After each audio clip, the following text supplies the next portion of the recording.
Well, hello. Welcome back to Survival Saturday with Johnny Tiger on February 27, 2021. Do you guys know what is the only legal weapon that can be carried for self-defense in Canada? It is a handgun, and it is so hard to get that permit that you pretty much have to have the right clearance, pretty much have to be a high level government uh, worker, a high level official for you to have the right reason, the valid reason to justify that you need to carry one.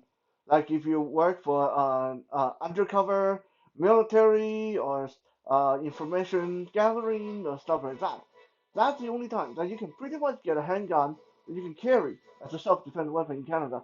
Other than that, any item you carry for the purpose of self-defense, and yes, that includes pepper spray, is illegal. So if you carry a can of pepper spray, you better be able to justify that. Let's say you're afraid of being attacked by wild animal or dogs or something like that. You can't say you carry that just for self-defense. If you carry a knife, you better be able to prove that you have a valid reason to carry this knife other than self-defense. Maybe you work at a restaurant, maybe you just came back from camping, etc., etc. You just like to eat watermelon at the local park, something like that. Whatever you do, just do not say you carry anything for self-defense in Canada. Not even a screwdriver, not a hammer, not a can opener.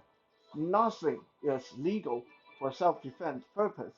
The law specifically says anything carried for the purpose of self-defense or causing harm to others is illegal in Canada.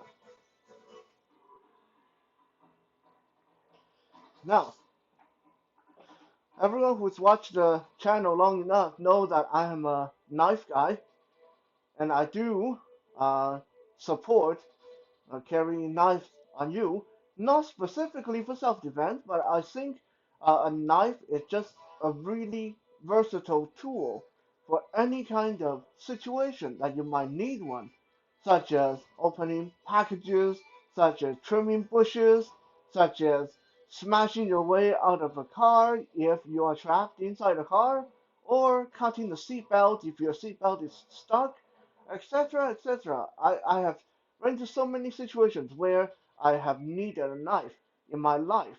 That I'm a firm believer that I'm doing the right thing by carrying a knife on my person. How many times have I run into a situation where I have to pull out a knife in self-defense? Eh, so I can pretty much say never on top of my head. Not that I haven't done it before, but did I need to? I probably didn't need to. It was just the faster way, the short way to end the conflict. Okay, so today I'm going to show you guys a way to use your knife in self-defense that will first avoid lethally hurting your opponent. Second, it will discourage your opponent and any of their friends from coming after you. And third, help cement your position in court that you hurt the person out of desperation and you did not mean to kill them whatsoever. And fourth, make it easy for the police to identify the person afterward. Okay, this is a technique. It's called flaying. Flaying, like flaying the skin off of an animal, like flaying the skin off of something. Okay, this is called flaying. Sounds very gruesome. It looks very gruesome, but it's actually one of the better techniques in self-defense with a knife. And this is the basic principle of flaying. If I was to be using a knife to defend myself. Okay, first off, again, we don't want to carry knives for self-defense. We never want to tell people we carry knives for self-defense. We want to say we carry it for utility purposes, whatever. Let's keep it all legal here. But, but let's say I get into a situation and I am forced in pulling out a knife to protect myself. Any chance I can make contact with the person? Okay, I don't have a partner here, but I'm just going to illustrate this on my own arm. Don't worry, I'm not going to cut myself on screen. Let's say I can make contact with a person's arm rather than stabbing, which you never want to do. Okay, I know it's very deadly. I know it's very lethal, but you are going to end up in jail if you do the stabbing thing. Okay, you don't really want to chop because most of the knife as is legal for you to carry. It's really too small to do much of anything when you chop someone. Okay, I'll illustrate to you. Like I'm I know what I'm talking about. So don't try this at home. Okay, don't try this at home. This is a real knife, right? I mean it's just a steak knife, but it's sharp. If I run this over my hand, I'm going to cut myself open, right? This is already bigger than most of the knife that is legal to carry here in Canada. You can't carry anything this big and get away with it. In Canada, you're limited to things that are like under 3 inches, unless they changed it again. They change that every few years. But anyway, it has to be a lot smaller than this. But even with a steak knife this size, okay, with sharp serrated edges, I'm chopping, chopping, okay? I'm chopping my own arm, okay? Now, if I have short sleeve, then this would do some damage, okay? But it's not even chopping through my jacket, okay? It's not even chopping through my jacket, okay? So you don't want to chop when you are defending yourself with a knife, okay? If you're carrying something that can allow you to chop, you are probably already in trouble with the law because you're carrying something that's clearly too big to be legal if it's effective for chopping. Okay, so stabbing is no go, chopping is no go. Okay, you don't want to slash either. Okay, you don't want to slash either. Why? Well, two reasons. Unless you keep your knife really, really sharp, the slashing again is only really effective on bare skin. Okay, on anything thick like a jacket or a pair of jeans or thicker material, it's not going to work. At least not, especially when the person is not standing still for you to do this. Okay, don't forget you're in a fight. It's not a training dummy for you to go do your Filipino cool slashes thing. Okay, that person is fighting back. That person is grabbing for your knife arm. That person is kicking you, headbutting you, whatever. Okay, so we don't want to do slashing either. Second reason, more importantly, okay, more importantly, what is motion you do when you slash or slice? You drag the knife across a surface, which means there is a back and forward motion, back and forward motion, okay? Which means two things can happen. One, you gash open a major artery on the side of the neck, inside the wrist, inside the upper arm, and the person bleeds to death, and now you're in trouble. Now you can charge for manslaughter. Okay. Second is you're trying to slash at the person, and the person is moving, and then your hand movement turn the slash into a stab. You meant to slash them, but just because you slash and then they try to grab for your hand, and you pull back and you stab them right into their hand or their arm, and you kill them by accident. Again, you end up going to jail for manslaughter. Don't take that chance. So this is where our technique of the day, which is called again flaying, come into play. What is flaying?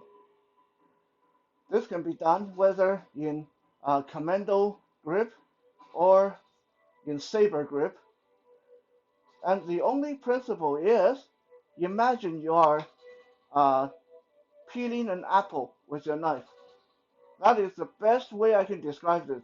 Imagine you're peeling an apple or you're scaling a fish. You're dragging your knife across the target uh, sideways, not rather than slicing or slashing. You're cutting in and then shaving down the arm. You're shaving. Okay, this is it's exactly like the shaving motion. I don't know if you guys seen people shave their own arm or face with a big hunting knife. Again, don't try that at home. Not, I don't recommend it.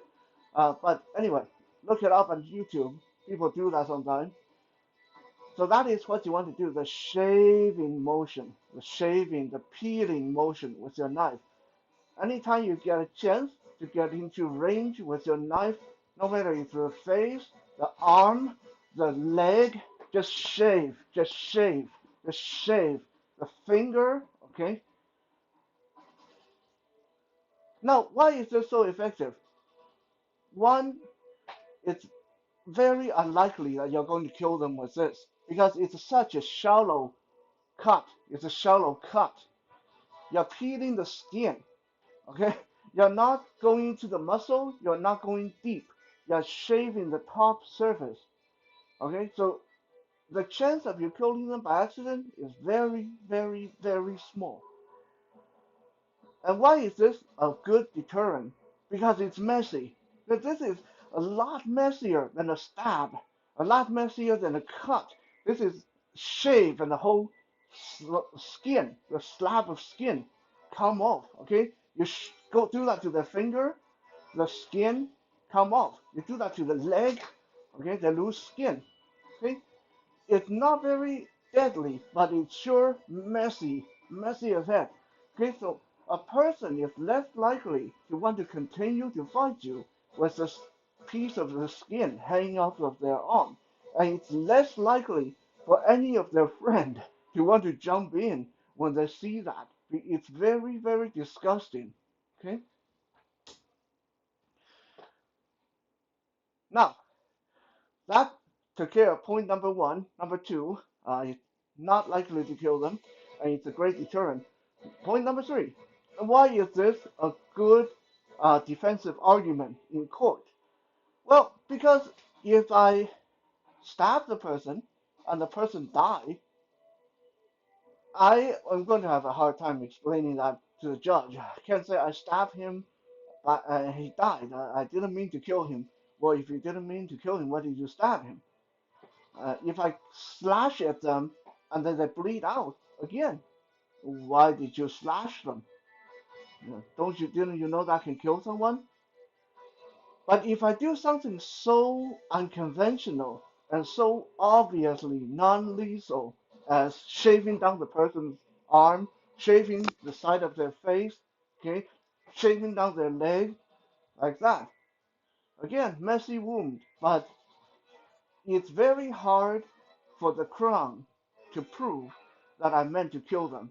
And this is their job. This is the crown's job to prove that I tried to kill them, okay? Because all I have to say is, obviously, I didn't mean to kill them.